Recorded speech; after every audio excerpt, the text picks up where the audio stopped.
splashed on the brigade yams. I watched the BBC, and when Ofono Opondo was responding, and he was in a belligerent, because even the sensible statements that he made were actually were lost in his belligerence, the tone he was putting on. As if the country is at war. Do you know what it means to walk in the shoes of Ofono Opondo, especially? No. In one instance, he spoke like Ofono, saying here they shouldn't have done this. An ordinary spokesperson would justify everything. Ofono Opondo, you have quite well, you see, while General Masiko is the chief political commissar of the UPDF, I would categorize Semojo as the chief obscurantist of the opposition politics, particularly the opposition. Those things we left them in the market. Political economy of decades ago. Unfortunately, you can hear the heckling now. Discipline. You are not addressing the Chaka. It's the go to Masiko, the Chankwanzi. You see, they begin by trying to obscure the facts. General Masiko simply was saying that in society there are contradictions in different ways. And those contradictions, first of all, are universal, but there are particularities of those contradictions. You can begin with a contradiction which appears to be primary, which appears to be secondary, inconsequential. But that contradiction can escalate to become primary, antagonistic, and irreconcilable. That's why General Masiko says the primary function of the state for that matter, and its organs, is to secure, protect the interest of the people, the population. General Masiko uses the population. But the population by itself cannot protect itself. So there is a mechanism in our constitutional framework that is universally acceptable in the world, that you form the state and then you form the government. Now, if somebody pretends to be fighting, for example, the government, either for legitimate reasons or even illegitimate reasons, but when his eventual objective is to ensure that he disrupts the functionality of the state and the security of the population, what do you expect the government to do? The government must respond. Our colleagues, I said respond. Responding does not necessarily mean beating. I'm saying to beat up everybody beating. on the street. I am part of government. I'm now responding to you, engaging you in a civil radio dialogue. Unfortunately, you don't want that one. This one response, this would be the most ideal. We come here every Saturday to do that. This would be the most ideal civil dialogue, persuasion. However, if there are people in Uganda, in this country, who elect, who choose to express their disagreements through violent means, I have not seen recently where UPDF or the police has gone to drag, generally speaking, the population from their homes, from their gardens, from their factories, and beating them up. I have, however, seen where UPDF or police has confronted mobsters. People have come on public ways, erect barricades, lit fire.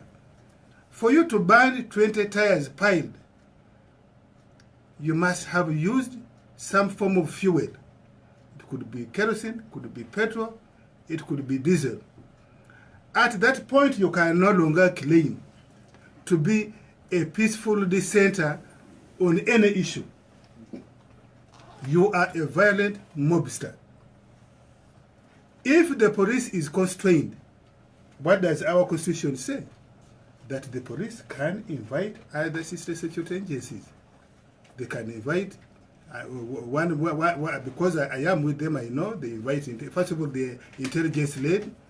They may use their own internal intelligence, they may use ISO, they may use ESO, they may use military intelligence. Like yesterday, when the chief of military intelligence went downtown to try and engage the mobsters, and he did engage them successfully, to find out why do they, in Arua where elections took place and the dispute began fracas, you don't see the mobsters. But in Kamocha, in Kiseka Market, in Kafumbe Mukasaro, that's where you see the mobsters. So the chief of military intelligence went there to engage them to find out what are your concerns, how can they be addressed. And he tear-gassed them. I didn't see him tear-gassing them in Kiseka Market. I'm saying I didn't. That does not mean they were not. That does not mean they were not tear-gassed. If press reports anything to go by, so page 3 of the Daily Monitor. Yes. Well, I'm not so sure that I want to rely on the credibility of the Daily Monitor on matters of that nature. But you can lie on Kamunye. The point I'm making is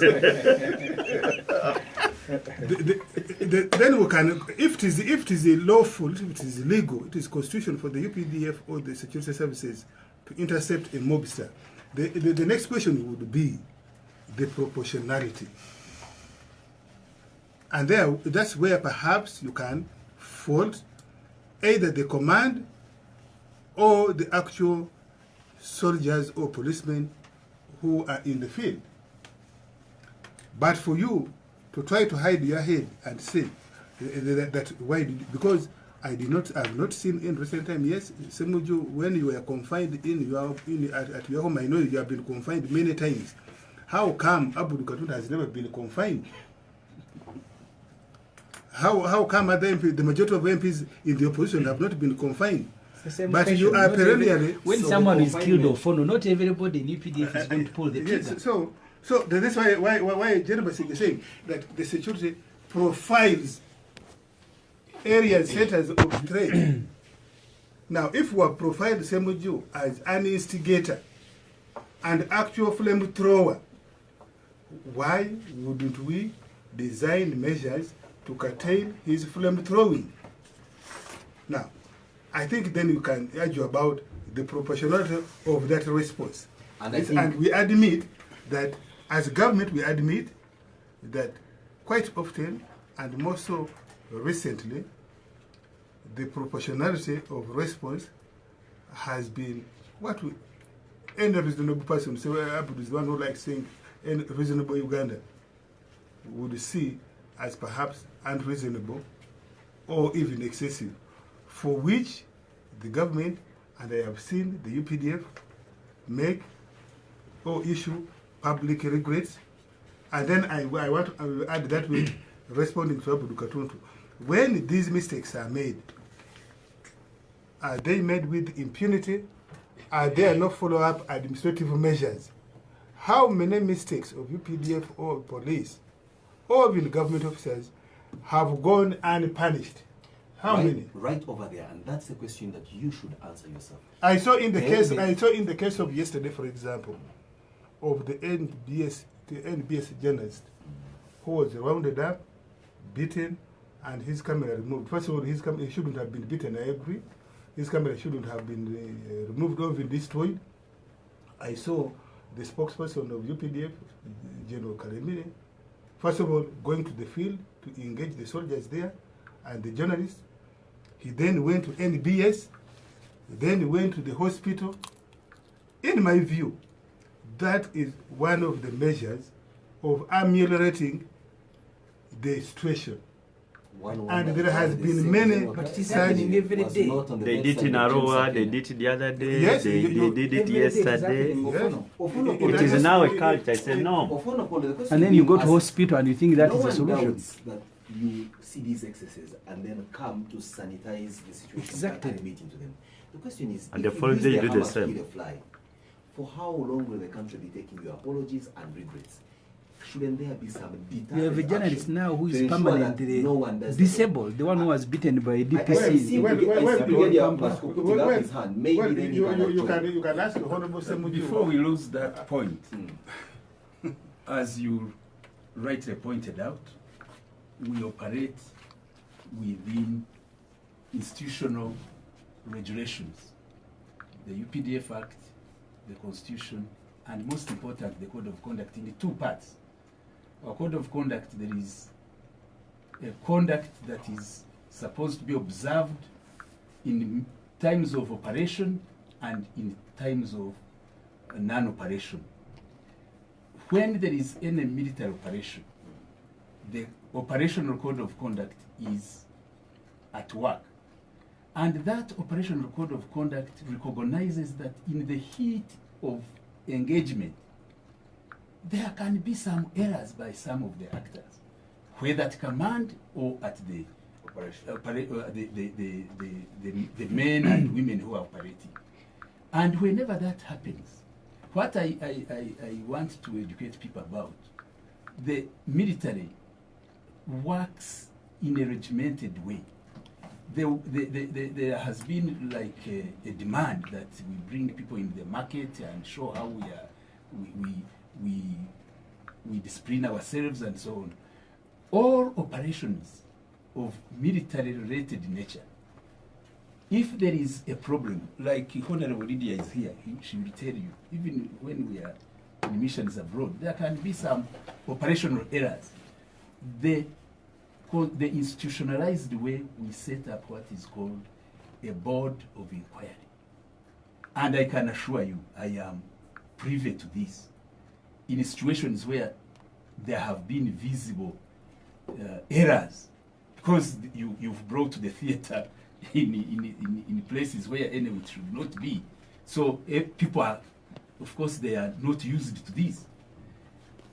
Those errors which have been made, whether at command level, whether at the level of the operators, I want to assure you, I want to assure the public, we have a mechanism, the board of inquiry is on, and this is normal. For us, if you go inside, now you are lucky to be with me here. When you are internal, we see, we put in our messages, and this outrage that we are doing nothing about it is wrong, because you had the CDF. He went public, he said, some of the people during this operation made errors, and we are going to handle it in accordance with our mechanisms. And it's going on. Let me tell you, General Masco, the law which you see hold, you came with quite a number of books. You as an institution, you're supposed to be accountable to the people. You are not accountable to yourselves. All your actions, whatever happens, you should account to the population. It is a constitutional requirement. So don't imagine you are going to do us a favor to account for your action, more especially if those actions have outraged the public. That's number one. You see, and sorry, Simon. I listen There is it's Simon.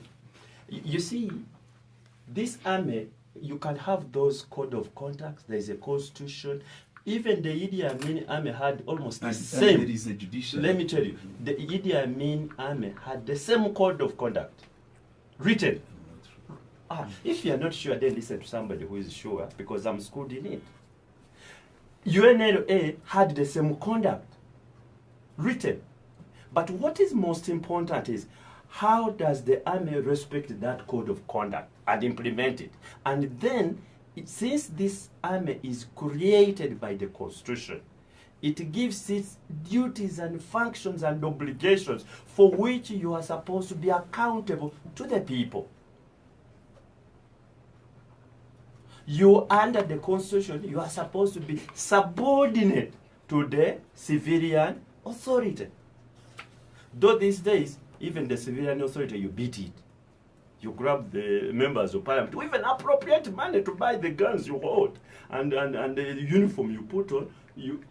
You can't invade the institution, beat up these guys to show that you are actually a very strong institution. Let me tell you, that is not the UPDF envisaged under the Constitution. Just a second, as you answer, maybe let me take advantage. You will answer this as well, if you can allow me. Okay. I want to understand, when you deploy soldiers in their hundreds with the sticks, I don't know where you bought them from. And pliers. You tell them to go and Pliers, Magalo. yeah, the ordinary soldiers, you blame them for nothing. That's what you ask them to go and do, and they did it effectively. You know, I don't know whether they even go whether it's classified. Simon, 1 second. No. Let me tell you, and General Masco should know, it's not about the opposition, but it's the feeling in the country. That you get a soldier, he gets a Magalo, pliers, and you go deflashing somebody who has been already subdued in public. I don't know how you even go to a hardware shop to buy Magalo for deflation people. Really, these things, you should look at them. They make you very ugly and say, excuse us, we are ashamed of these acts and never shall it happen, other than you trying to justify it. If Simon, you can allow me, just briefly. Brigadier That's why I started by saying, this army, respectable as it is, does not work haphazardly. This is a professional security institution. Before you go out, I deliberately brought out that process we go through. This, you see, when you sensationalize the way the operation has unfolded, you should not also forget, in the first place, what drew the state organs into action. So, depending on the gravity of how the matter has unfolded, We should also interrogate the proportionality of response is determined. The terrain is determined. Like what you don't understand, the question of using actions which border on declaration of war. Because when you ban an asset like a tarmac road, then you are inviting a response that is tested in the security architecture. We've had it loud and So clear. which tarmac road was the journalist This is banning? Newton's third law of motion. Clearly Yeah. states, for every action. So which tarmac road was the journalist banning? You No, know, right back is the capital. what I like it even so here, Yes.